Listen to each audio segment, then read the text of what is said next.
اعوذ باللہ من الشیطان اللعین الرجیم بسم اللہ الرحمن الرحیم الحمد للہ الولی الحکیم المجید الفعال لما یرید علام الغیوب وستار العیوب خالق الخلق ومنزل القطر ومدبر الامر رب السماء والارض والدنیا والآخرہ وارث العالمین وخیر الفاتحین الذی من عظم شأنہ انہ لا شیء مثلہ تواضع کل شیء لعظمتہ وذل کل شیء لعزتہ واستسلم کل شیء لقدرتہ وکر کل شیء قرارہ لہیبتہ نحمدہ علی ما کان ونستعینہ من امرنا علی ما یکون ونستغفره ونستهديه وأشهد أن لا إله إلا الله وحده لا شريك له وأشهد أن محمدا عبده ورسوله. درود پڑھیں بابا سے بلال.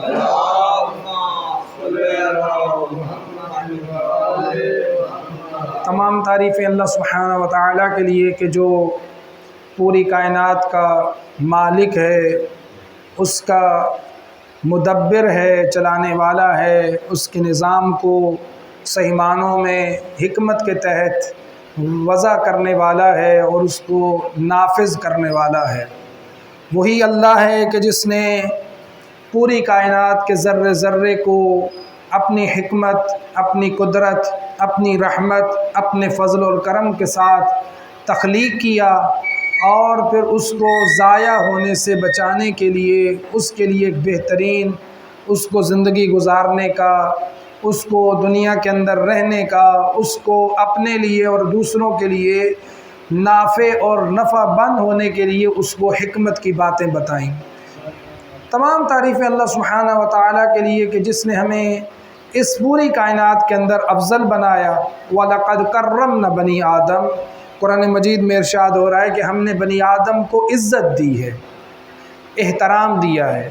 یہ بنی آدم کیا ہے کہ اس نے ہماری دی ہوئی صلاحیتوں کے مطابق ہماری نعمتوں کے اندر غور و خوض کر کے شکر کرنے کی صلاحیت بھی ہے، اور اگر چاہے تو بغاوت کرے گا تو پھر ظاہر ہے کہ اس کے اوپر سزا کا مستحق بھی قرار پایا جائے گا.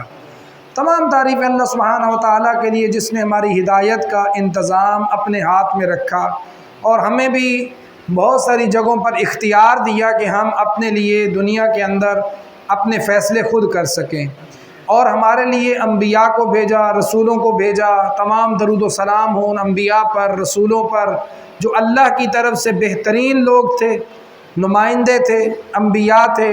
ان کی سیرت اور ان کی سوچ اور ان کے بارے میں اللہ سبحانہ و تعالیٰ نے واضح کہہ دیا ہے کہ یہ میرے بندے ہیں، آپ ان کی باتوں پہ عمل کرو گے تو میں تم پہ راضی ہو جاؤں گا، آپ ان کی سیرت پہ چلو گے تو میں تمہیں دین و دنیا دے دوں گا.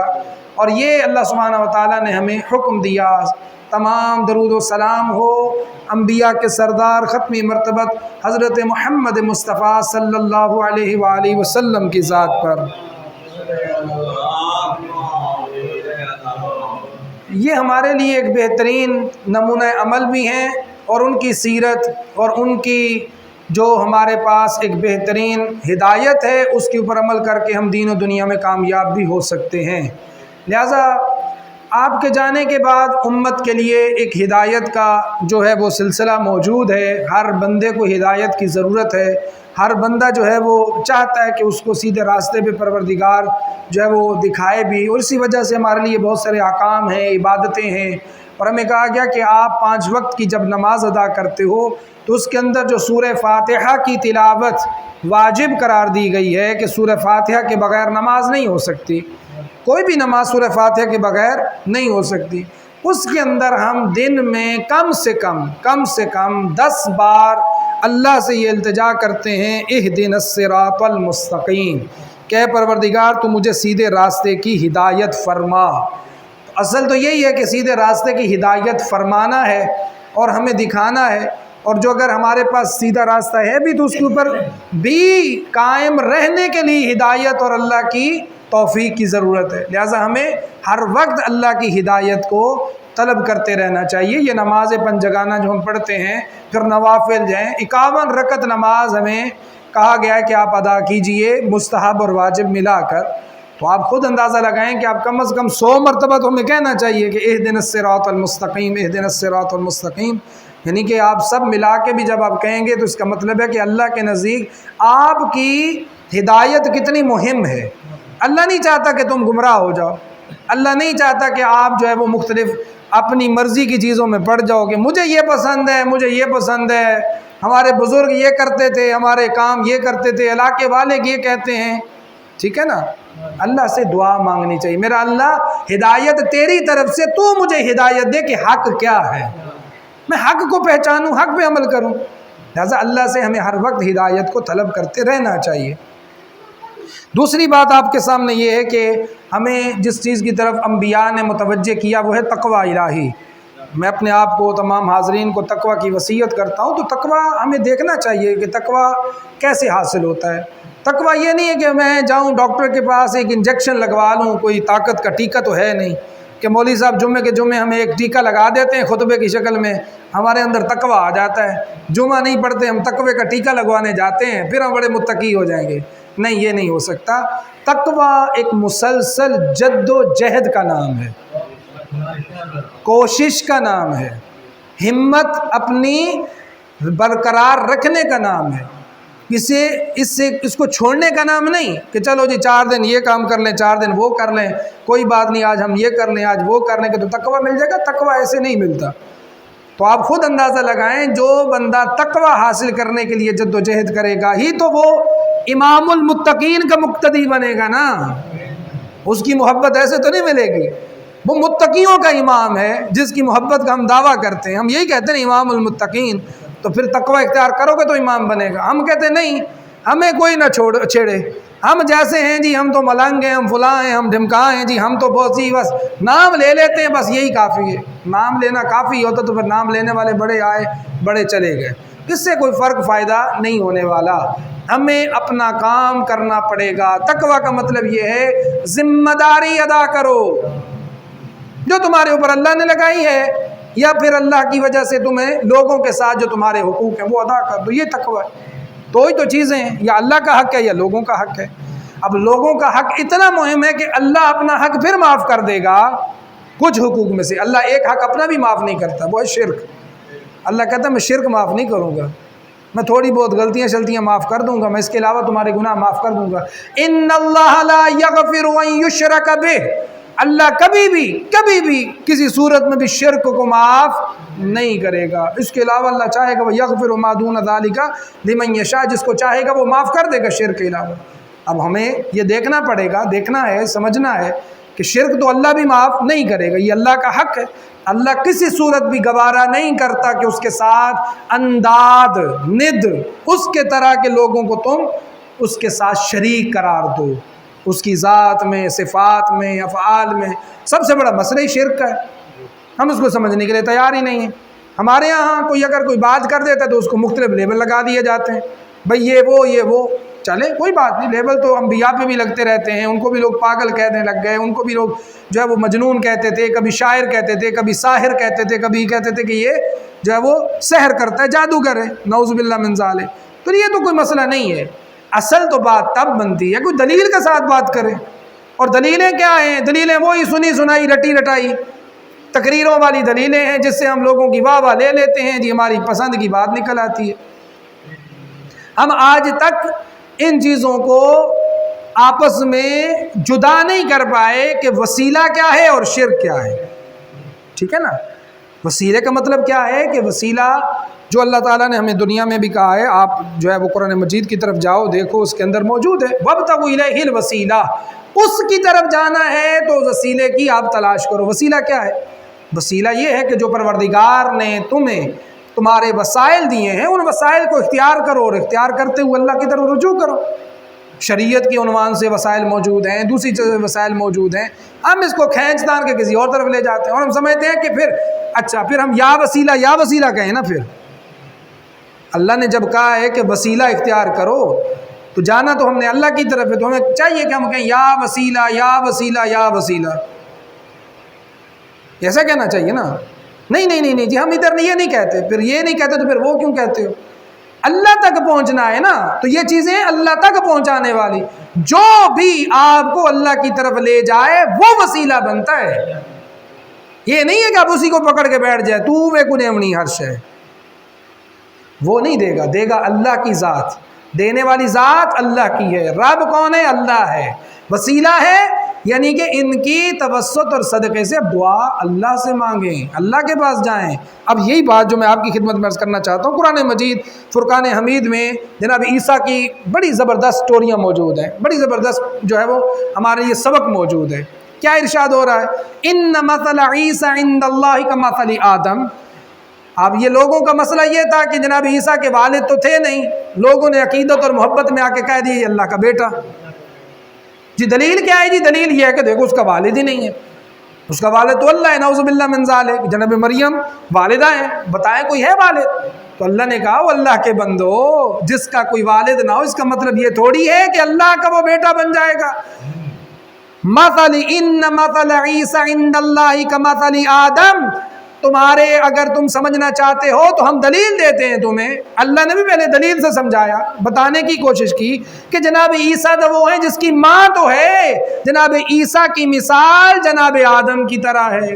جناب آدم کی تو نہ ماں ہے نہ باپ ہے، تو پھر وہ اللہ کے کیا لگیں گے؟ پھر تو ان کو اللہ ہی بنا دو نا۔ جس کا باپ نہ ہو وہ اللہ کا بیٹا، اور جس کا نہ باپ ہو نہ ماں ہو تو پھر وہ کیا ہونا چاہیے؟ وہ تم کہتے ہو اللہ کا بندہ ہے۔ لہٰذا یہ دلیل ہے جس کے ذریعے سے ہم لوگوں کو قانے کر سکتے ہیں، سمجھا سکتے ہیں، بتا سکتے ہیں۔ کیا بتایا گیا؟ جناب عیسیٰ کی مثال جناب۔ لہٰذا عقیدت میں آ کے کبھی کسی کو خدا یا رب یا مالک نہ بنا بیٹھنا۔ رب کی ذات اللہ کی ہے، وہ جسے چاہے وہ معجزہ بنا دے۔ جناب عیسیٰ معجزہ ہی تھے نا، اللہ نے چاہا، اللہ نے قدرت کا اظہار کیا۔ تم سمجھتے ہو کہ دنیا میں یہ میں اللہ ہوں، میں جب نظام بناتا ہوں تو ہاں عام طور پر ایک بچہ ماں باپ کی وجہ سے پیدا ہوتا ہے، لیکن قادر اور قدیر وہ ہوتا ہے جب چاہے نہ اس کو ماں کی ضرورت نہ باپ کی ضرورت۔ یہ اللہ اپنی قدرت دکھا رہا ہے، اللہ اپنی نشانیاں بتا رہا ہے۔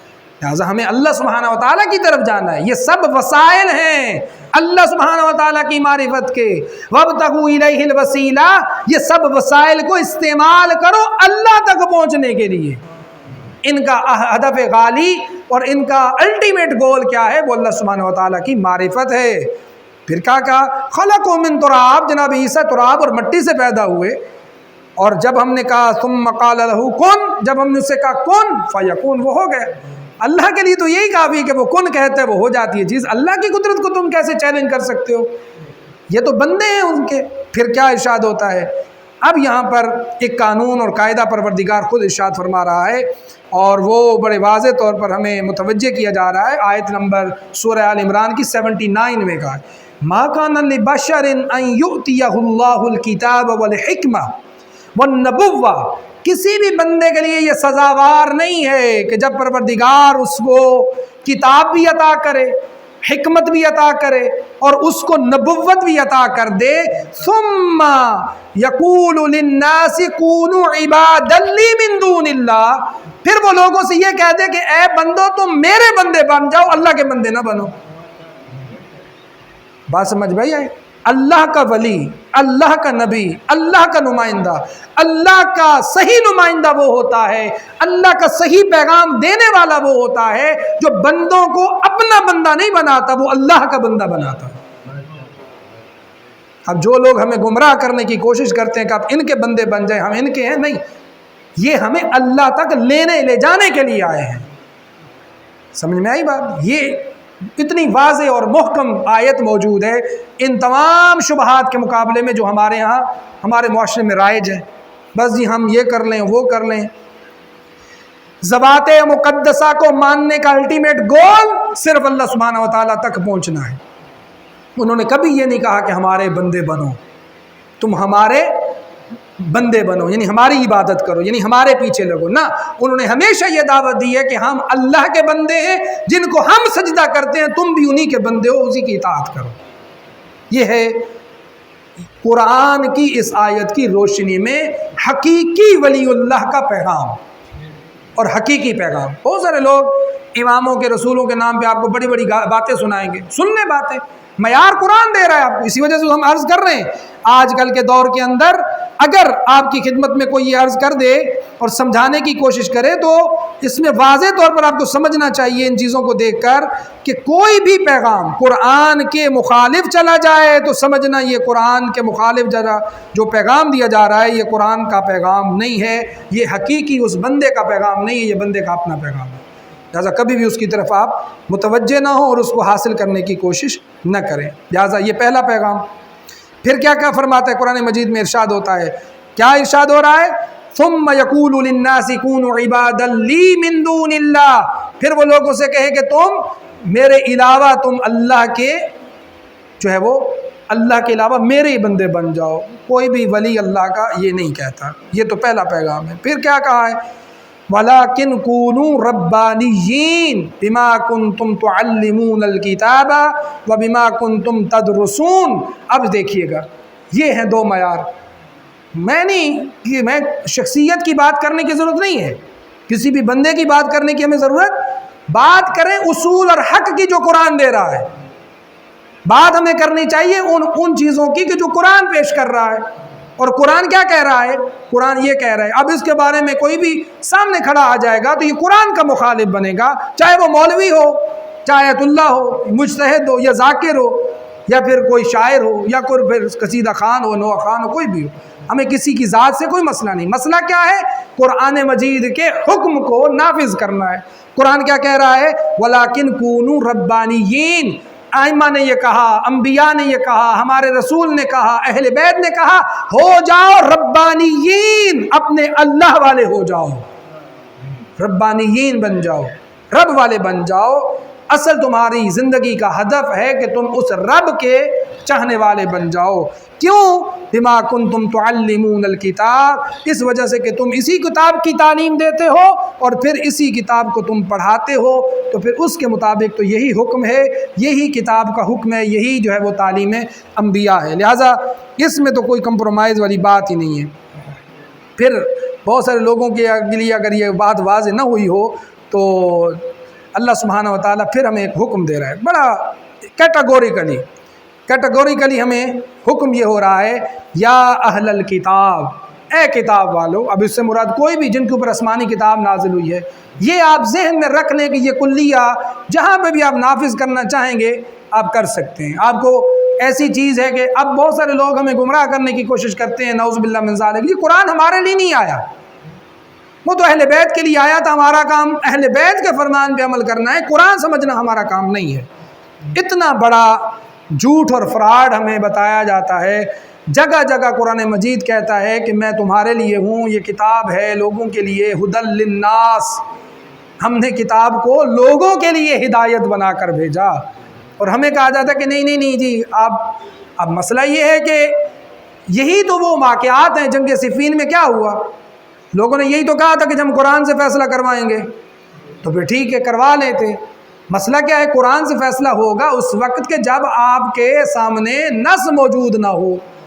جب نص موجود ہے تو پھر آپ قرآن ہے تو قرآن خود نص ہے، اور اس کے سامنے پھر جو ہے وہ ہمارے سامنے حقائق موجود ہیں۔ لہٰذا کیا ارشاد ہو رہا ہے؟ یا اہل الکتاب لا تغلو فی دینکم، اپنے دین میں غلو نہ کیا کرو۔ قرآن کا حکم ہے، دین کو بڑھا چڑھا کے پیش نہ کیا کرو، جتنی بات ہو اتنی بات کیا کرو۔ پچھلے دنوں ایک بندے نے بڑی خوبصورت بات کی ہے، بڑی خوبصورت بات کی ہے۔ سچ کیا ہے؟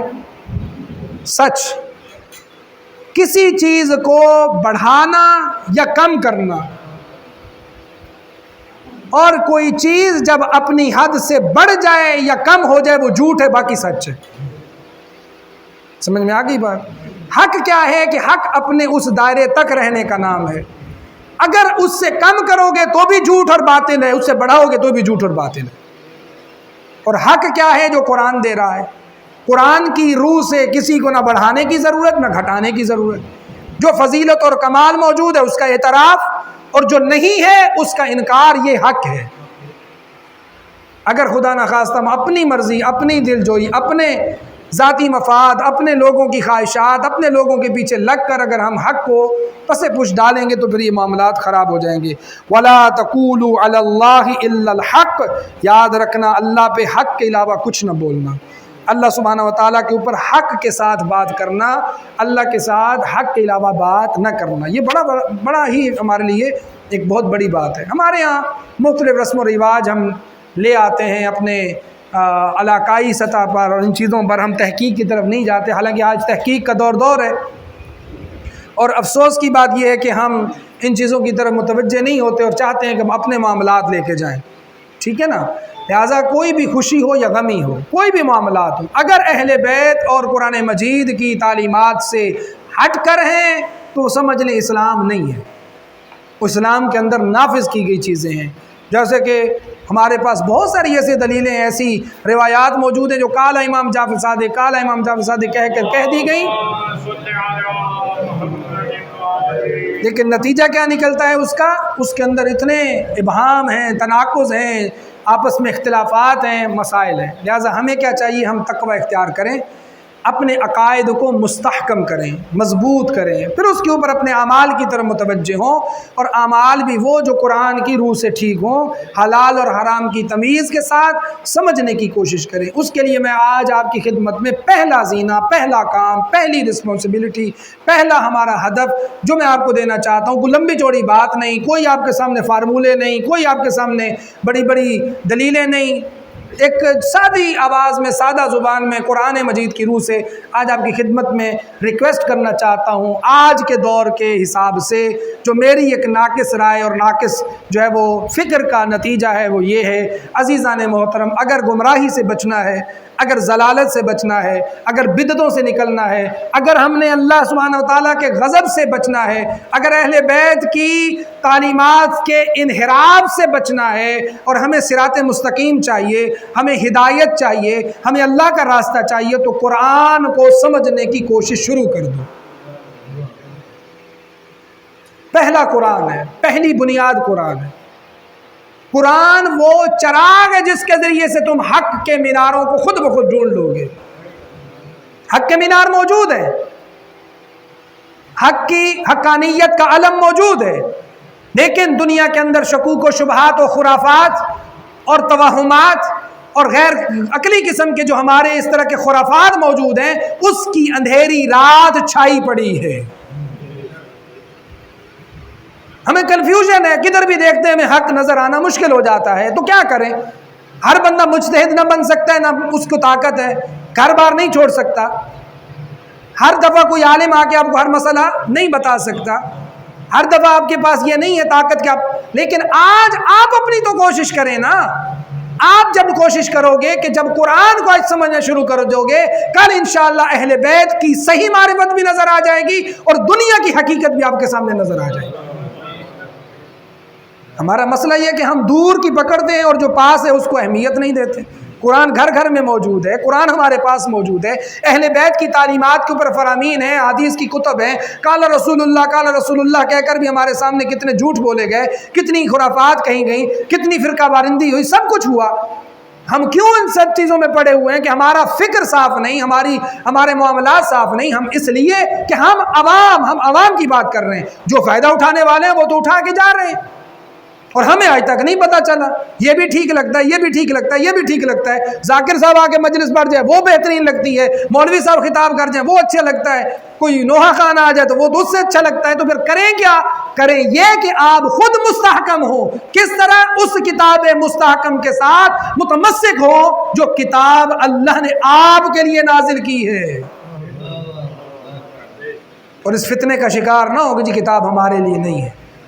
جہاں پر آپ سبحارہ پڑھتے ہو، جہاں پر آپ آدھا سبحارہ پڑھتے ہو، اللہ تعالیٰ آپ کو توفیق دے، ایک پیج پڑھو، کم از کم ترجمے کے ساتھ پڑھو۔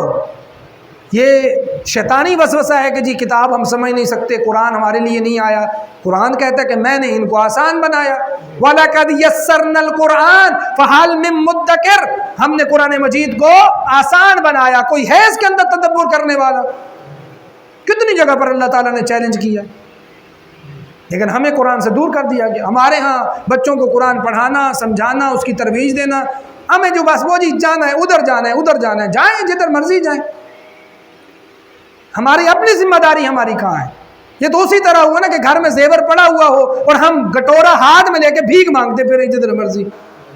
گھر میں آپ کے خزانہ پڑا ہوا ہو اور ہم ہاتھ میں پیالہ لے کر لوگوں سے بھیک طلب کرتے ہو، جی مجھے دے دیں۔ گھر میں خزانہ ہے، ہدایت کن سے مانگ رہے ہو؟ یہ جاہے کوئی ہدایت دیں گے ہمیں؟ ہدایت اللہ کی کتاب سے مانگو جو اللہ نے ہمارے لیے نازل کی ہے۔ لہٰذا یہ آپ کے لیے سب سے پہلا مہم پیغام جو آج ماہ ربیع الاول کے پہلے جمعہ کے حوالے سے آپ کی خدمت میں عرض کر رہا ہوں۔ اللہ تعالیٰ سے دعا ہے کہ اللہ تعالیٰ ہمیں صحیح معنوں میں اس کتاب مجید کی معرفت کو حاصل کرنے کی توفیق عطا فرمائے۔ بسم اللہ الرحمن الرحیم والعصر ان الانسان لفی خسر الا الذین آمنوا وعملوا الصالحات وتواصوا بالحق وتواصوا بالصبر صدق اللہ العلی العظیم۔ الرجیم بسم اللہ الرحمن الرحیم الحمد للہ ذی القدرۃ والسلطان والرأفۃ والامتنان احمدہ علی تتابع النعم واعوذ بہ من العذاب والنقم واشهد ان لا الہ الا اللہ وحدہ لا شریک لہ مخالفۃ للجاحدین ومعاندۃ للمبطلین واقرارا بانہ رب العالمین واشهد ان محمدا عبدہ ورسولہ۔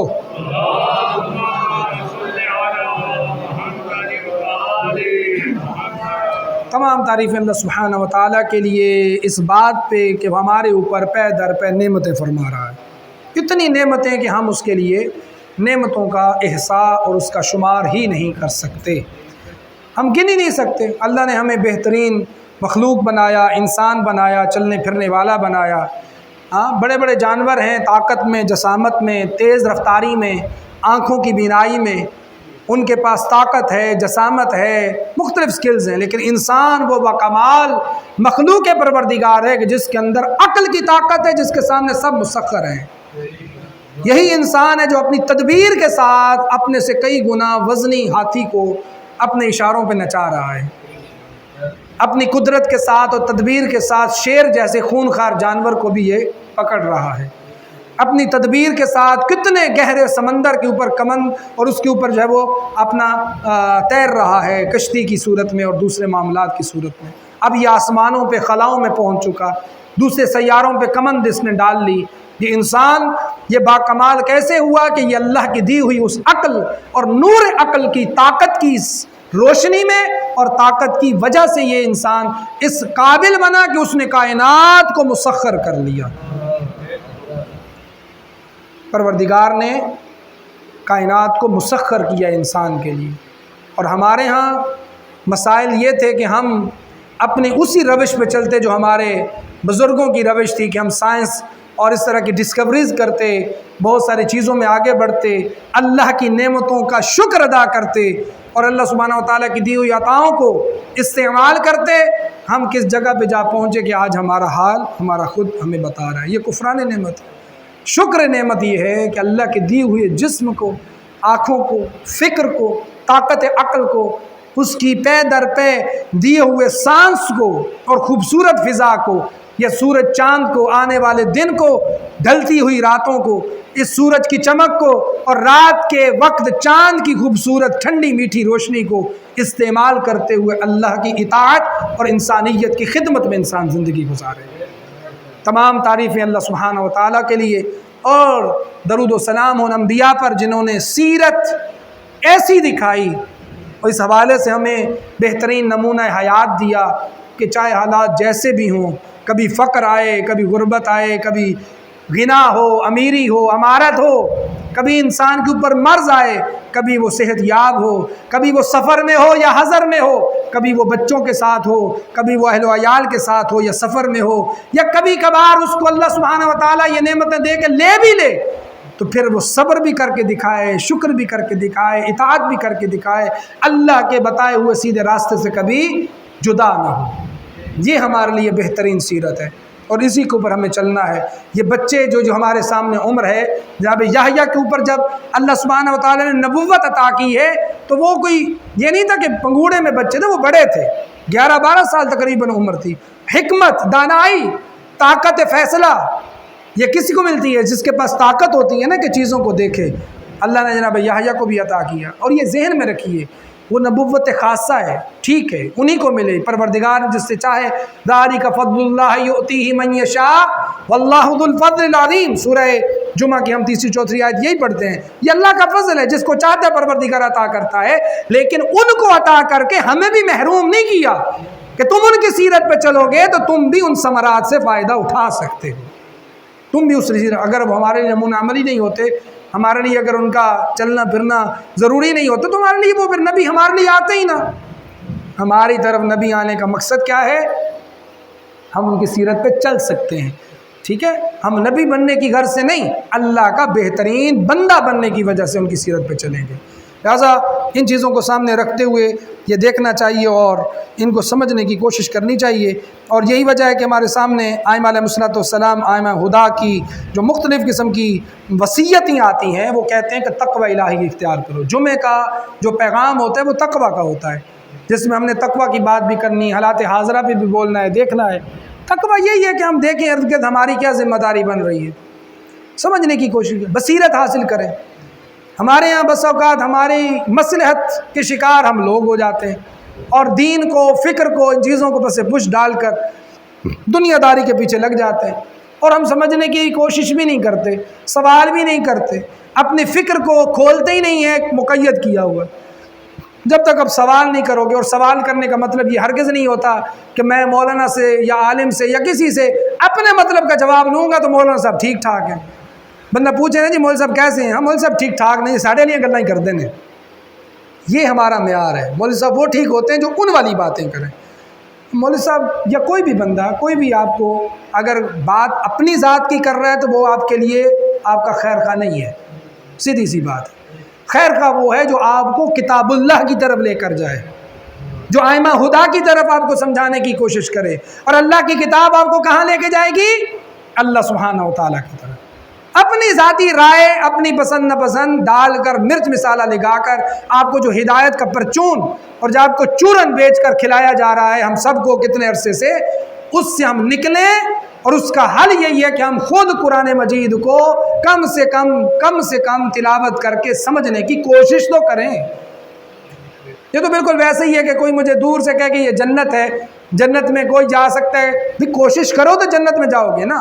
لیکن ہم یہاں پر بیٹھ کر جنت کے قصیدے تو پڑھتے رہیں، لیکن جنت میں داخل ہونے کے لیے نہ اٹھیں، نہ سواری اختیار کریں، نہ وہاں پر چلنے کی کوشش کریں، تو جنت تو پھر ایسے نہیں ملتی۔ عزیزان محترم، کوشش کرنا ہمارا کام ہے۔ ان بچوں سے، خصوصاً نوجوانوں سے میں عرض کروں گا، آپ ابھی سے، آج سے جو قرآن مجید پڑھ چکے ہو، نہیں پڑھا تو مکمل کرنے کی کوشش کریں، اس کو مکمل تلاوت کرنے کی کوشش کریں، لیکن ساتھ ساتھ قرآن مجید کو سیکھنے اور پڑھنے کی کوشش۔ جہاں پر ہماری اس سوسائٹی کا بچہ اگر وہ انگلش پڑھ سکتا ہے، اردو پڑھ سکتا ہے، پرشین پڑھ سکتا ہے، سائنس کے فارمولے یاد کر سکتا ہے، بیولوجی اس کو یاد ہے، کیمسٹری کے اس کو تمام فارمولے آتے ہیں، اور بیولوجی، کیمسٹری، فزکس یہ سب اس کو پتہ ہے، تو قرآن مجید کی آیت تو آپ کی فطرت کے ساتھ مانوس ہے۔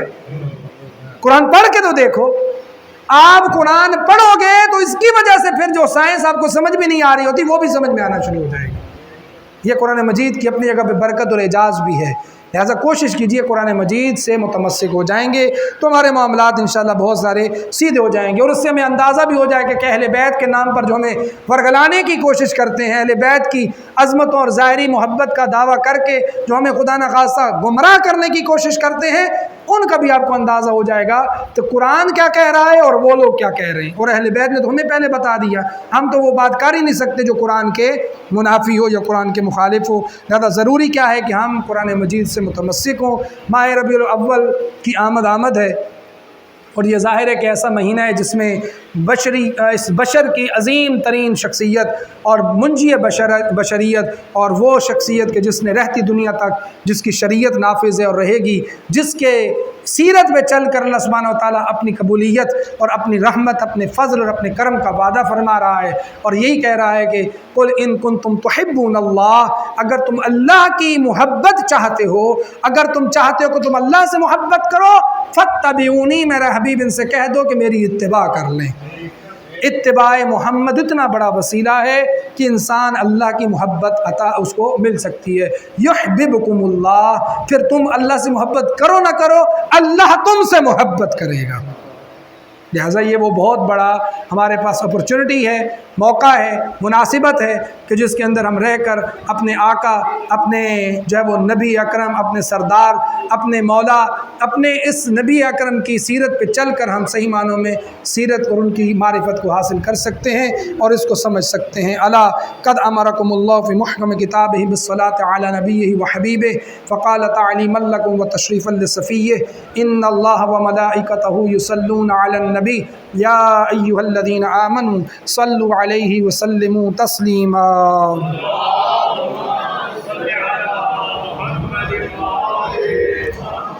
اللہم صلی علی عبدک ورسولک وامینک وصدیقک وصفیک وحبیبک محمد صلی اللہ علیہ وسلم۔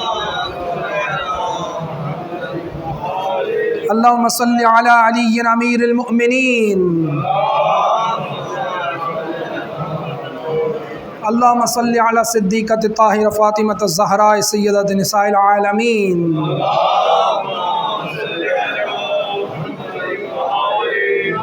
اللہم صلی علی سبطی الرحمہ امامی الہدی الحسن والحسین سیدی شباب اہل الجنہ۔